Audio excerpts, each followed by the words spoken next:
వి gold trusted gold buyers తాకట్టులో ఉన్న బంగారాన్ని విడిపించి ఈ రోజు ఉన్న మార్కెట్ ధరకే కొనబడును.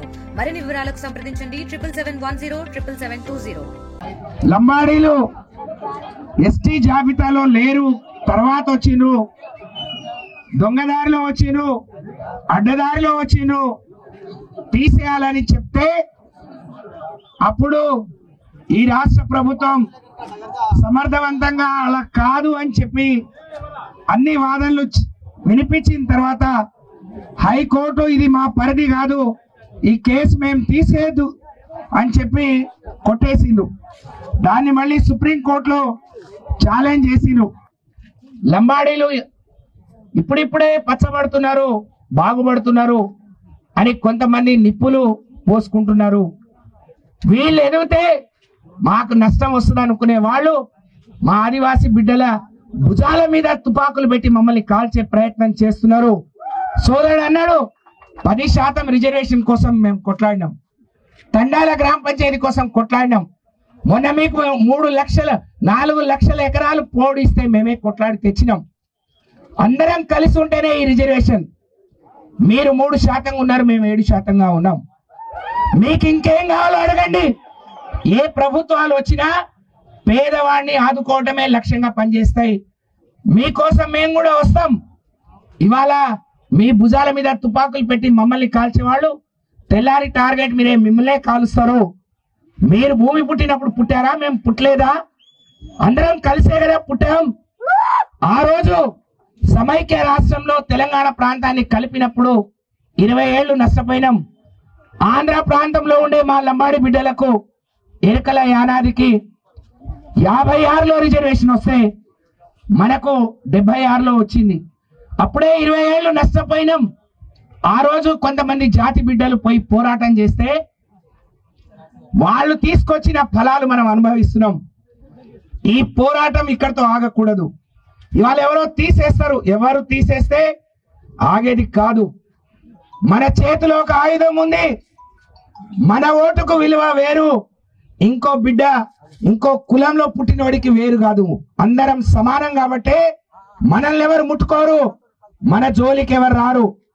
మనల్ని కావాలని రెచ్చగొట్టి ఇబ్బంది పెట్టే ప్రయత్నం ఎవరు చేసినా మరి కాలగర్భంలో కలిసిపోతారు తప్ప ఈ రాష్ట్రం మీద మళ్ళీ రాజకీయాలు చేసే స్థాయి స్థితి పరిస్థితి ఉండదు అని చెప్పి తెలియజేసుకుంటూ, నేను సత్యవతి రాథోడ్ అంటే మాజీ మంత్రిగానో మాజీ ఎమ్మెల్సీగా రాలే, మీ జాతి బిడ్డగా మాత్రమే ఇక్కడ మాట్లాడుతున్నా.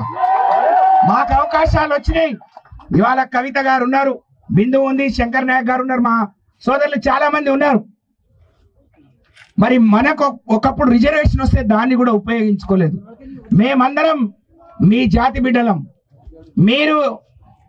మీరు ఆశీర్వదిస్తే ఇవాళ మీ ముందు ఈ స్థాయిలో నిలబడి మాట్లాడే పరిస్థితి వచ్చింది.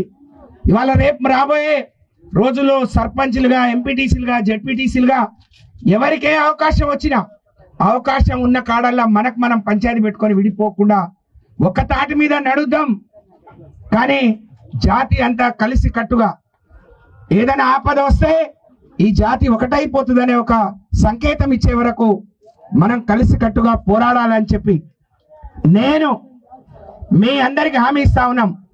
మన తరఫున కూడా తప్పకుండా సుప్రీంకోర్టులో ఒకళ్ళు ఇంప్లీడ్ అయిదాం. తప్పకుండా ఈ పోరాటంలో ఏ స్థాయిలో మాకే బాధ్యత ఇస్తారో కలిసి పోరాటానికి, మీతో కలిసి నడవటానికి తమారు బేటీనే భ్యానే మేము కూడా సిద్ధంగా ఉన్నామని చెప్పి తెలియజేసుకుంటూ, ఒక్కరే కాదు మనకు లంబడోలు ఎందుకు కొట్టినాడు భయ్ ఒకటే చెప్తానా, 60-70 మంది ఎమ్మెల్యే లంబడోలు ఓట్లకి ఎమ్మెల్యేలు కాలే మీరు 60-70 మంది ఎమ్మెల్యేలు కూడా రండి.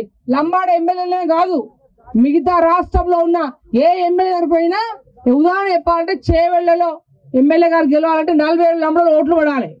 మరి అక్కడ అడగొద్దా మనం? ఎవరెవరు 60-70 మంది ఎమ్మెల్యేలు పోటీ చేస్తా ఉన్నారో రాజకీయ అందరూ పోండి, అత్తంట 100 మందో 200 మందో పోండి. అయ్యా మీరు ఎస్టీ జాబితా నుంచి లంబడోలను తొలగించొద్దని మాకు సపోర్ట్ చేస్తారా? రేపు ఓట్లకు మా ఊరికి మా తండాకు వస్తే బిడ్డ మా తండాలకు రాని అని చెప్పండి. ఆ మాట వాళ్ళు చెప్పండి. ఎంతసేపు మనం మన హక్కులు కాదు, మా హక్కుల కోసం మా కోసం మీరు కొట్లాడితేనే మీరుంటారు, లేకపోతే మీ సీటు కింద నుంచి కందని చెప్పండి. ఇది బాధాప్తి చెప్పాలి. రాజకీయంగా థ్రెట్ చేయకపోతే మనకు కూడా కింద నీళ్ళు వచ్చే అవకాశం ఉంటుంది. అందుకే చెప్తా ఉన్నా, ఎందుకంటే ఏ రాష్ట్ర ప్రభుత్వాలు రావాలన్నా, ఇవాళ వచ్చిన ప్రభుత్వం కావచ్చు, గతంలో వచ్చిన ప్రభుత్వాలు కావచ్చు, లంబడోలు ఓట్లు ఎటు పడితే అటు ఆ ప్రభుత్వాలు వస్తాయి. మరి ఇవాళ మా బాధ వచ్చినప్పుడు, మా కష్టం వచ్చినప్పుడు మీకు మాట్లాడే స్వేచ్ఛ ఉందా లేదా, హక్కు ఉందా లేదా అని చెప్తా ఉన్నా. ఏం మాట చెప్తా ఉన్నా, నేను రాష్ట్ర ప్రభుత్వ తెలంగాణ ఉద్యమంలో ఎంతో మంది విద్యార్థులు అమరలేదు తెలంగాణ కోసం. ఇదే లంబాడ రిజర్వేషన్ లంబాడలను తీసేస్తే చాలా మంది పిల్లలు, మా యూనివర్సిటీ పిల్లలు కావచ్చు, మా తండా పిల్లలు, రేపు ఏమైనా ప్రభుత్వం ఏమైనా ప్రమాదం జరిగితే రాష్ట్ర కేంద్ర ప్రభుత్వాలు పూర్తిగా బాధ్యత వహించాలని చెప్తా ఉందా. మీరు అటువంటి ప్రమాదం ముంచెత్తి రావద్దంటే ఖచ్చితంగా ఏదైతే ఇంతకుముందు సంజీవ్ భాయ్ చెప్పినట్టు ఖచ్చితంగా కూర్చోబెట్టండి, పెద్ద మనిషి తరహా వ్యవహరించండి. ఈ లొల్లి కొట్లాటలు కాకుండా చూడండి. మీ ప్రాంతాల్లో మీ హక్కుల కోసం కొట్లాడండి, అంతేకాని దయచేసి మీరు మా లంబాడలను తీసేయాలని చేస్తే చాలా ఇబ్బందికరంగా ఉంటది. ఇవాళ 10% రిజర్వేషన్ వచ్చిందంటే కూడా అది లంబాడోల వల్లే. మేము 7% ఉన్నాం కాబట్టి మీ 3% కలిస్తేనే 10% అయింది. లేకపోతే మీ 3% 10% చేసే అంత ఈజీ ఏం కాదు. అది కూడా ఎందుకంటే 10% అయింది కాబట్టి నీ బిడ్డలకు కూడా ఏం కావాలన్నా ఈ 10% మీకు అమలవుతుంది. కానీ మేము పక్క జరిగిననుకో నీ 3 అవుతుందో 1 అవుతుందో అది కూడా చూసుకొస్తామా. కాబట్టి దయచేసి మీ అందరికి మరొకసారి చెప్తున్నా, లంబాడేర్ హరేక్ ఈ యొక్క జిల్లా హెడ్ క్వార్టర్ వేసుకొని हर तांडेवा रैली कानू, हर गली गली रैली कानू, कौन व्यतिरेकం కరెక్ట్గా हर एक मन क्या అమ్మా బాబోయ్ లంబడోలు ముట్టుకుంటే మంట అయిపోతున్నారు భయ్. ఆ సందేశం పోయే విధంగా ఉండాలి. ఎందుకంటే अपन देख लाल चढ़ यहाँ दिखो वो गुड़िया नाक दबुद पे कदू पड़ रहा पढ़न हाँ वास्तव कुछ कत्ता रहती अपन तब చాలా కేసు కాయం చేయాలి పడన్. కాబట్టి తమ అప్రమత్తంగా నేను రిజర్వేషన్లు తీసేయలేరు అనుకోవద్దు.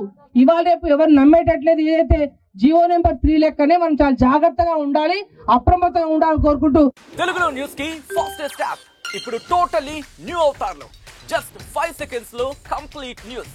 సోషల్ మీడియాలో ట్రెండ్స్ కి one stop solution. Live TV app voice search option తో ఇప్పుడే డౌన్లోడ్ చేయండి లేదా అప్డేట్ అయిపోండి. యాప్ లింక్ డిస్క్రిప్షన్ లో ఉంది.